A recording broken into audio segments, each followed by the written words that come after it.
In 1987, there was a big drawdown in the market, a pretty iconic one as well, because a lot of people actually profited a lot out of this crisis, like Warren Buffett from the Salomon Brothers. This drawdown actually occurred because it wasn't because of the stock market, but it was actually because of the bond market. This was the Black Monday. And on Black Monday, on October 19, 1987, the stock market crashed. All of the 23 major world markets experienced a sharp decline on October 87. When measured in United States dollars, 8 markets declined by 20 to 29%, 3 by 30 to 39%, like Malaysia, Mexico, and New Zealand, and 3 by more than 40%, as in Hong Kong, Australia, and Singapore. Possible explanations for the initial fall in stock prices include a nervous fear that stocks were significantly overvalued, were certain to undergo a correction. Also, the other cause was the decline of the dollar, the persistent US trade and budget deficits, rising interest rates, and a crisis of confidence in the dollar created by uncertainties regarding the viability of the international monetary policy. Coordination of the Louvre Accord. The fall may have been accelerated by portfolio insurance hedging, which was, in that time, computers became a lot more sophisticated because hardware was booming in these ages, like IBM and Intel. And so during this decade, you start to see a lot more computer trading where a lot of things are liquidated by computers. And nowadays, 90% of the entire market's compromised from that. From just now, instead of computers, it's systems within the computer of algorithms, very advanced. And this stuff is going to play more and more and more in the future. But in that time, you had computers where they bought and sold index futures in various stock market conditions, or a self-reinforcing contagion of fear. The degree to which the stock market crash spread to the wider economy was directly related to the monetary policy each nation pursued in response to it. The central banks in the US, West Germany, and Japan provided market liquidity to prevent debt defaults among financial institutions, and the impact on the real economy was relatively limited and short-lived. However, refusal to loosen monetary policy by the Reserve Bank of New Zealand had sharply negative and relatively long consequences for both its financial markets and real economy. This market crash affected globally every market, and it was because everyone had their money basically in the US. And in the degree of the market crash was just because of bad practices that were happening on portfolios, and also the effect afterwards, the stagflation of the 70s era. Think about it. There was this high amount of inflation. Out of a high amount of inflation, if interest rates are starting to slow down a bit, in general, a lot of people are going to predict now with certainty that the next inflation that can come about is very, very low because it just happened recently. So that they're going to bet in the long term, and sometimes when they're so confident in this bet, they want to utilize margin into it. But then you have a lot of greedy people. Then you have computer systems where people think they're geniuses because they just have a byproduct of an innovation where they think that their probabilities go up higher, and hence their decline of going bankrupt isn't even a real risk. And that's complete delusional. And that's why you have a huge amount of irrational behavior going on in here where prices are going up in the bond markets. But if you see this little decline here, this little decline happened here because in the Japanese markets, the entire market fell. It was at a free fall in Japan. And it was because of something that was going on economically, which we'll talk about in a few minutes, because a lot of this stuff was an accumulation effect of what was going on in major countries economically, like the US, Japan in that time, who was economically much more powerful than it is now. And yeah, just other countries, especially in Europe. And that was by the Louvre Accord. I have a few articles here. We can kind of see exactly what happened. So the stock market crash of the 87 was a steep decline in US stock prices over a few days on October 1987. In addition to impacting the US stock market, its repercussions were also observed in major world stock markets. It's speculated that the roots of the market crash laid in a series of monetary and foreign trade agreements. Exactly, that was the cause of it. And specifically the Plaza Accord and Louvre Accord that were implemented in order to depreciate the US dollar and adjust trade deficits. It's also speculated that the computer program driving trading models on Wall Street contributed to both the rise in stock prices to be too overvalued in the levels prior to the crash and the steepness of the decline. Parts of reasons that caused the crash, additionally, because the market never crashes because of one reason. It crashes because of multiple reasons. And one of these reasons, I mean, this is incorrect. It wasn't. The Persian Gulf War did not happen in 87. I believe it happened in 90 or 91. So that didn't happen yet. But there was tensions because there's always, remember that a country never goes to war immediately out of nowhere. There always has to be like someone flipping off a finger to the other person, and then they get mad. Like you don't go up to the street and you start fighting at someone for no particular reason. There has to be a confrontation and a dislike for that person because they did something repulsive of a decision that you didn't like, and that's what was going on. So there was hidden hostilities in the Persian Gulf. The other reason was that there was fear of higher interest rates, a 5-year bull market without a significant correction, and the introduction of computerized trading have all been named as the potential causes of that crash. So, under the Plaza of Accord of 1985, the Federal Reserve made an agreement with central banks of G5 nations. These nations were France, Germany, the United Kingdom, and Japan to depreciate the US dollar in international currency market in order to control mounting US trade deficits, right? And then by early 87, that goal had been achieved. The gap between US exports and imports had flattened out, which helped US exporters and contributed to the US stock market boom of the mid 80s.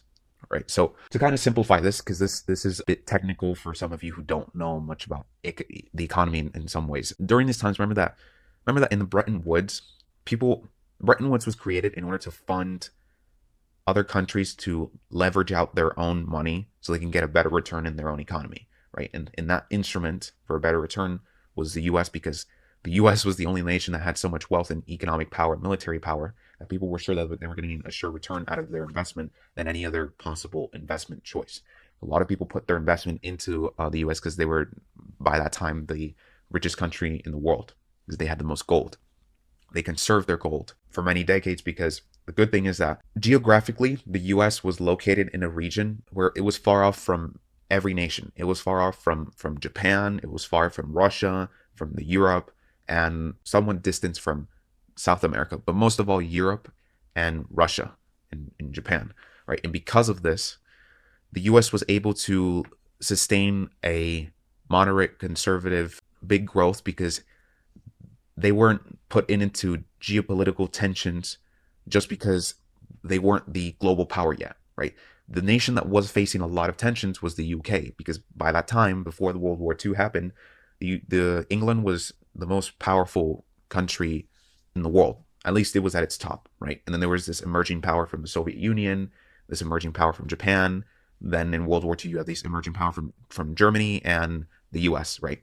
But the victor out of this war was the US and the Soviet Union, in two completely opposing different ideological standpoints about how they should run society. But during this time, because geographically, the US was able to stay in a region where they weren't forced into war because their neighbor was in this hardcore ideological culture.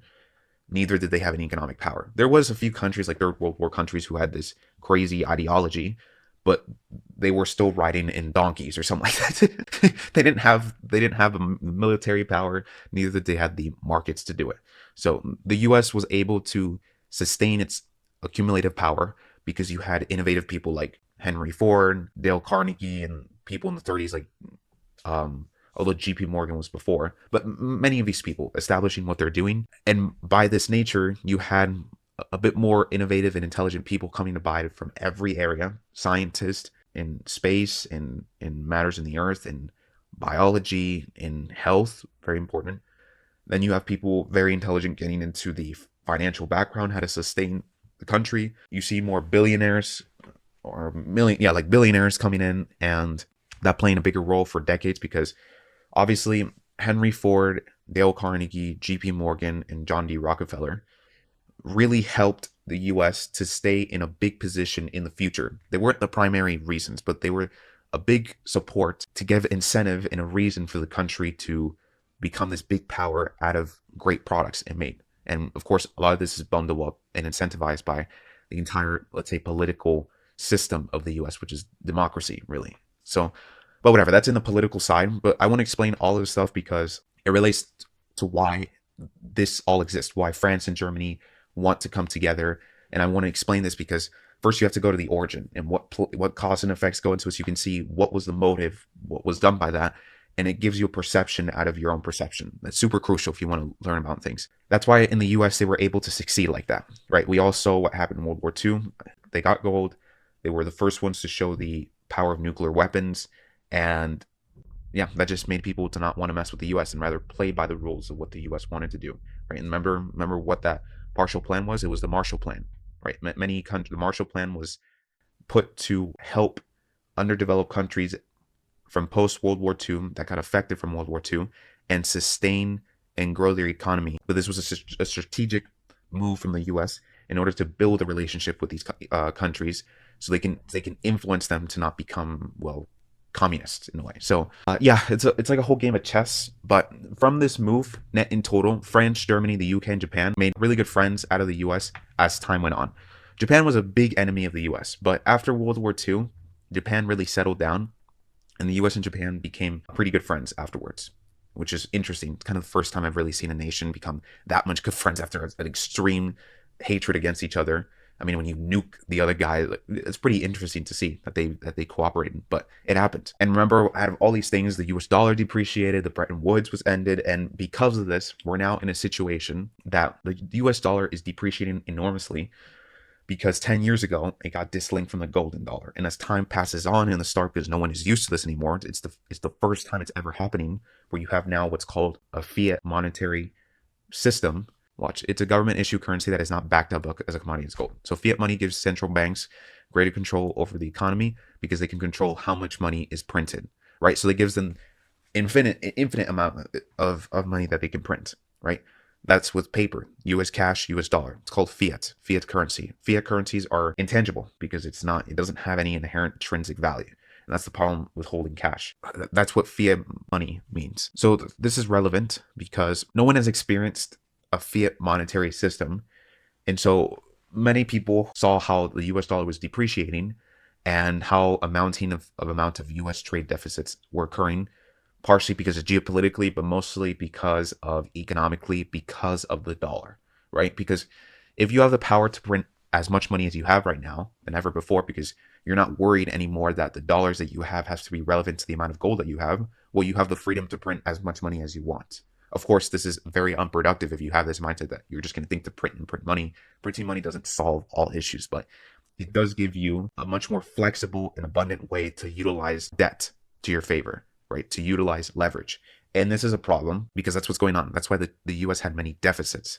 And they sufficed their deficits by obviously dislinking the US dollar, and so that people won't short the dollar, and so they can conserve their gold and at least pay a portion of back with that gold, but also to influence different kinds of spending and utilize spending by influencing how interest rates are. Because remember, the ideology about interest rates is that as interest rates go up, the amount of spending will go down.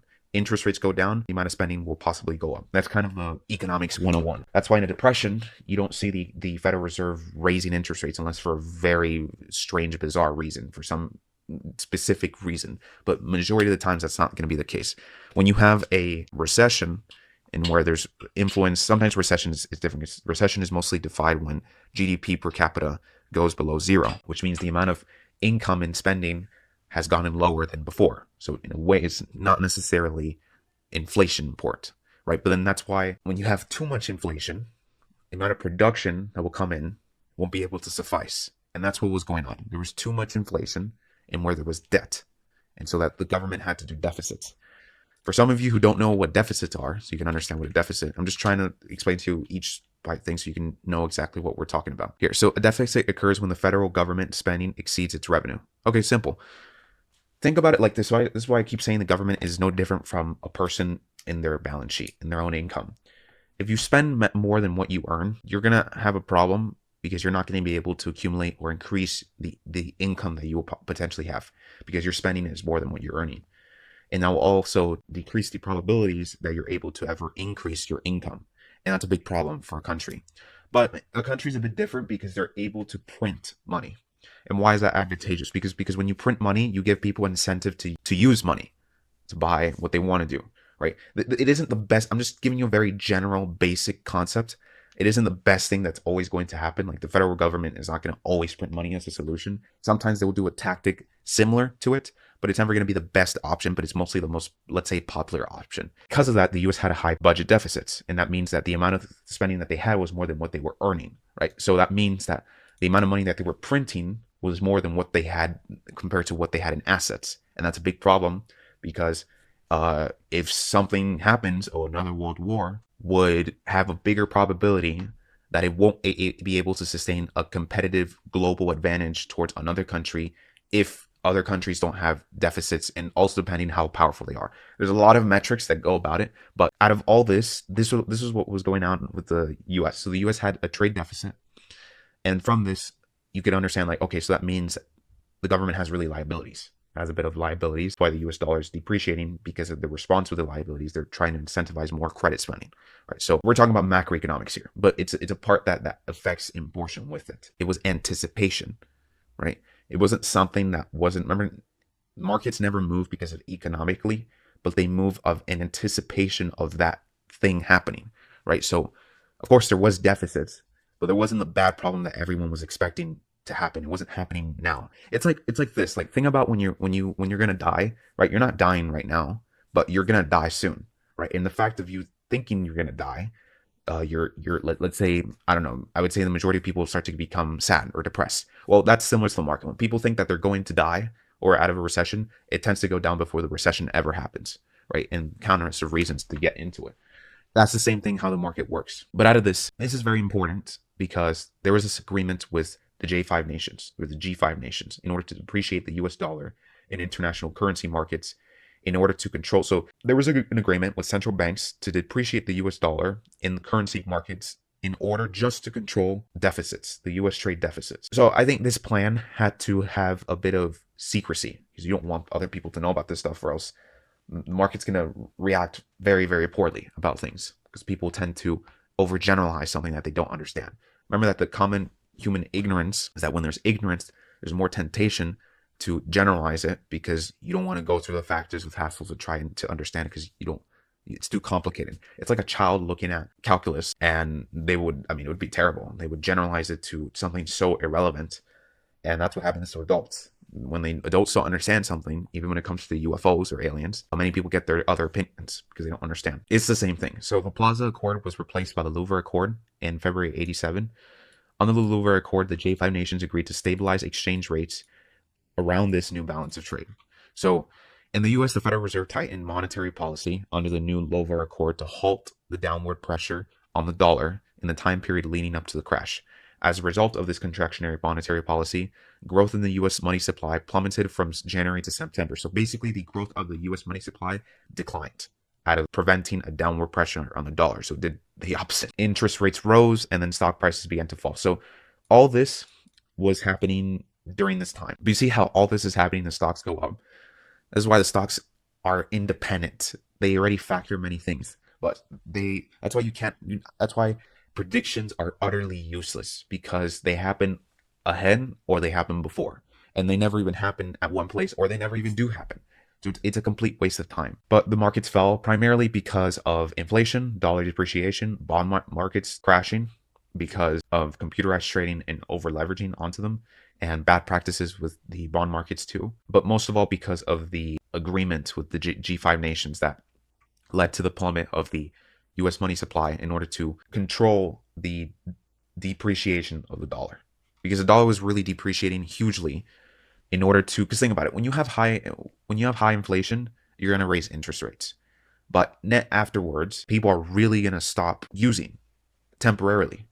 But remember the basic principle. When you restrict someone from doing something for a while, they're going to become more incentivized and more hungry to consume again.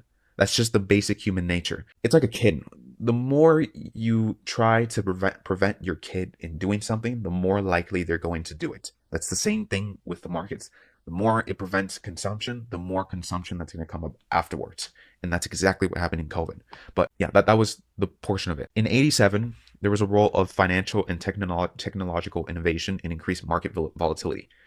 This is very interesting, because you start to see a different market behavior compared to decades ago, where you see sharp declines at fast rates, but faster bottom rates, because computerized models. You don't have to wait a day later in order to get the quote, and then get the third party to this bureaucratic system in order to see if he wants to fill it in. No, it's all by computer systems, by calculations.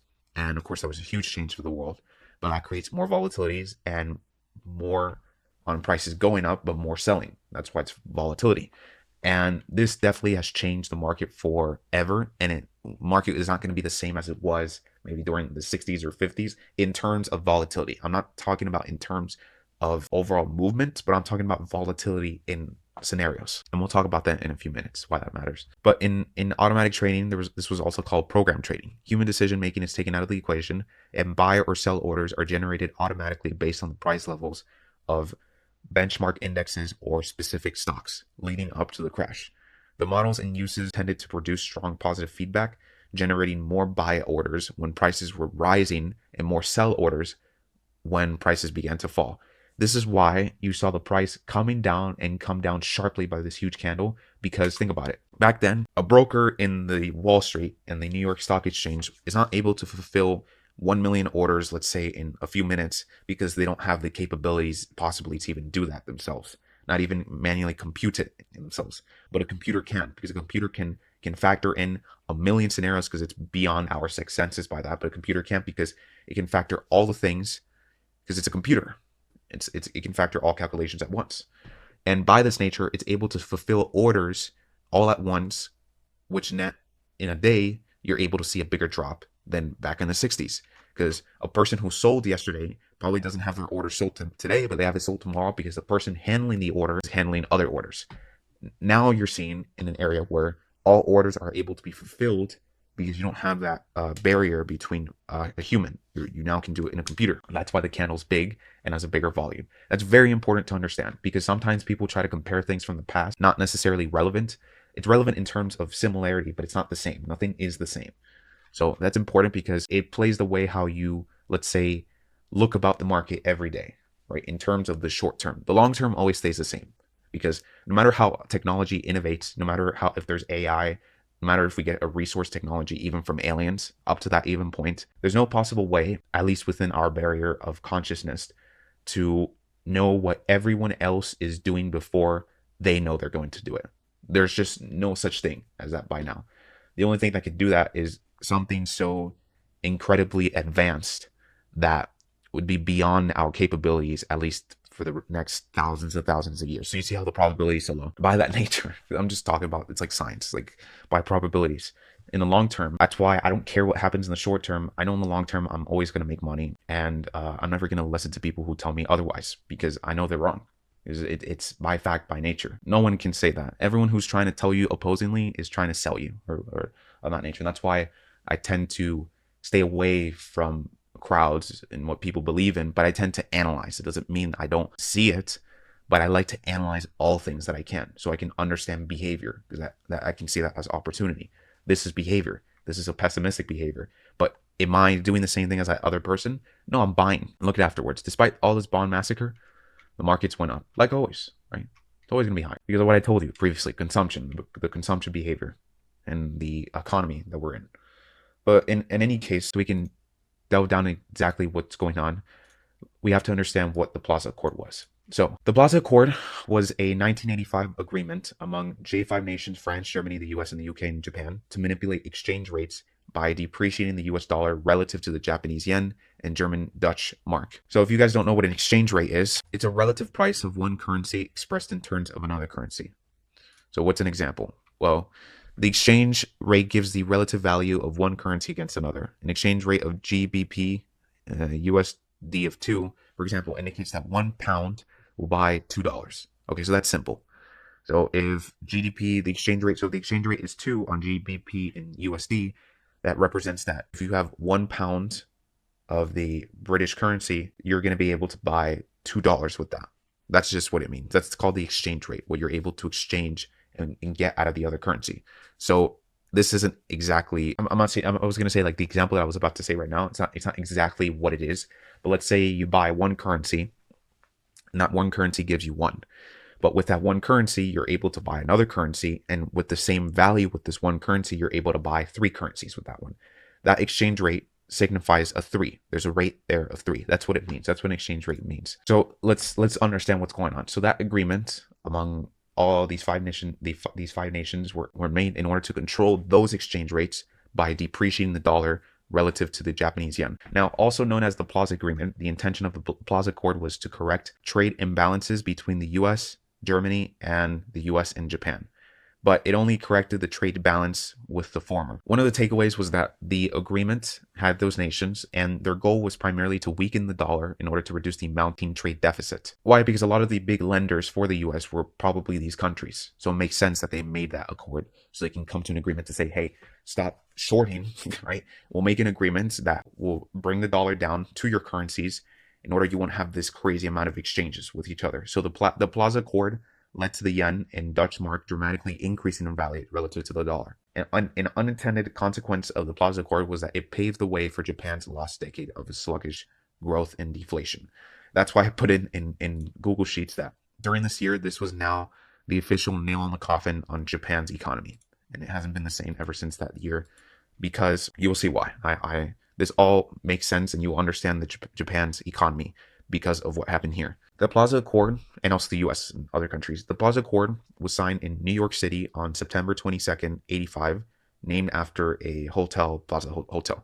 So the Plaza Accord was meant to push down, again, the US dollar, and the US, Japan, and Germany's agreeing to implement certain policies, measures to achieve this mission. The US pledged to reduce its federal deficit. Japan and Germany were to boost domestic demand through policies such as implementing tax cuts. All parties agreed to directly intervene in currency markets as necessary to correct current account imbalances, which is really deficits, right? And debts into more than what they're earning. So it's called deficit. And from the beginning of 80 to its peak in March 85, the US dollar appreciated by over 47%. So from there, the strong dollar put pressure on the US manufacturing industry, because what it did was that it made imported goods now cheaper. This really caused a lot of major companies like Caterpillar and IBM to lobby Congress to step in, that's why the Congress stepped in and made the Plaza Accord. So you see, this is so important. You need to look at the facts, that what was going on. So the dollar was put in pressure. So the dollar appreciated enormously by 47%. But because of this, because of the exchange rate, because the dollar appreciated a lot, that made a lot of companies lose a lot of money from Japan and these other different countries because of the exchange rates. This still happens till today. Sometimes companies lose in their undomestic products or their exports because of the exchange rate. Okay, let's say that you sold, I'm going to give Japan, for example, because we're talking about Japan. If you sold 1,000 products in Japan and each product was worth about $1,000, I mean, each product was worth $1. By the time those products are sold and that person will pay you back, there's going to be this time period. And during this time period, the US dollar fluctuates.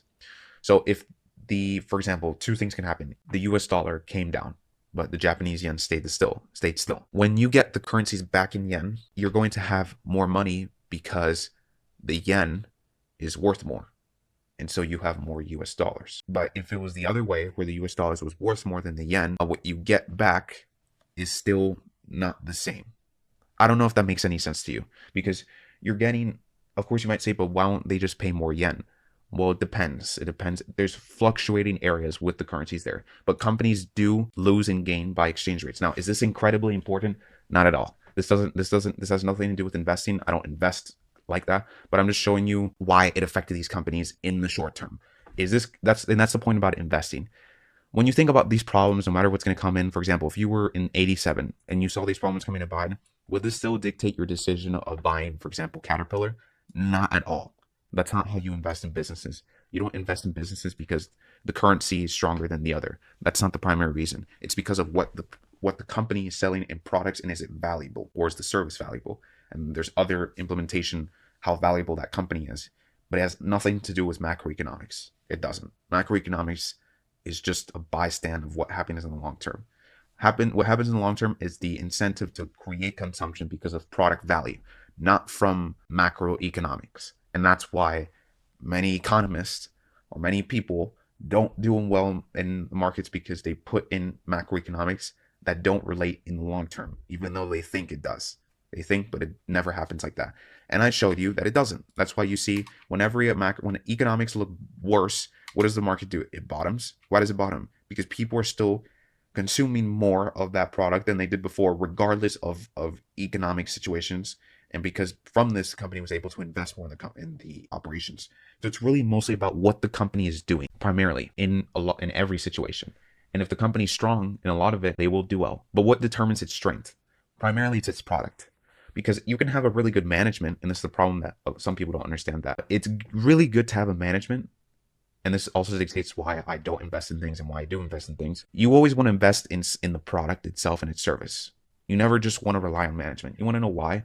Because anything can happen. A human is, excuse my words, but it really is like this. A human is dispensable in a way, because a CEO can easily get fired. And if that company is reliant on the CEO and their product has somewhat no inherent value, that company is going to do terrible and they might go bankrupt. But if the product is so well, for example, like Coca-Cola, where people consume regardless if management does a wonderful way of managing to, you buy it for, this is just for an example, you buy Coca-Cola, you get 3 free, you get a good discount, you do more efficient marketing.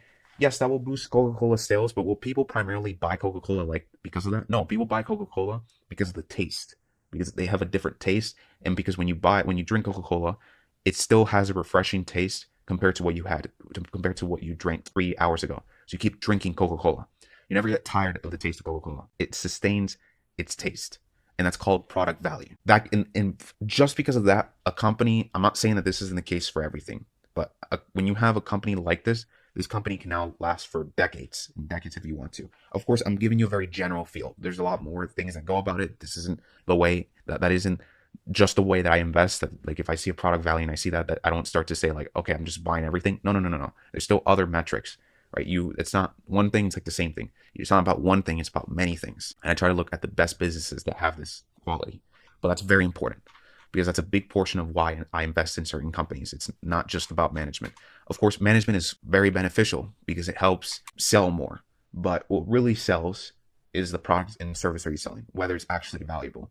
And that's why I think by that nature, I don't invest in certain assets that don't have an intrinsic value. So you see, it's the expectation I put in upon it. I don't mind other people that invest in other things, but that's why I think you guys understand why I invest into the markets like this, because businesses have value. They do. A business has an intrinsic value, because this phone has an intrinsic value because it produces something. It gives me a service. It gives me the opportunity to call someone at an easable rate, to get all the data that I have here. And it's much more faster than writing on a paper notebook or trying to drive across in another city just to talk to someone, or even getting relevant data. All this stuff is already factored in this product. So by that nature, this product has an immense amount of value. It comes to the point that this product has more value than a car can have. A person can easily sell their car in order to get an iPhone. And that's the value. And that's why I'm just saying that this is my opinion. I'm not telling you, I'm not a financial advisor, but I'm just saying you by common sense into what I can see by my competence. I want you to just go by your competence, but by my competence. That's why I invest additionally, not the primary reason, but additionally into companies like Apple per se. Apple's a really valuable company from that nature.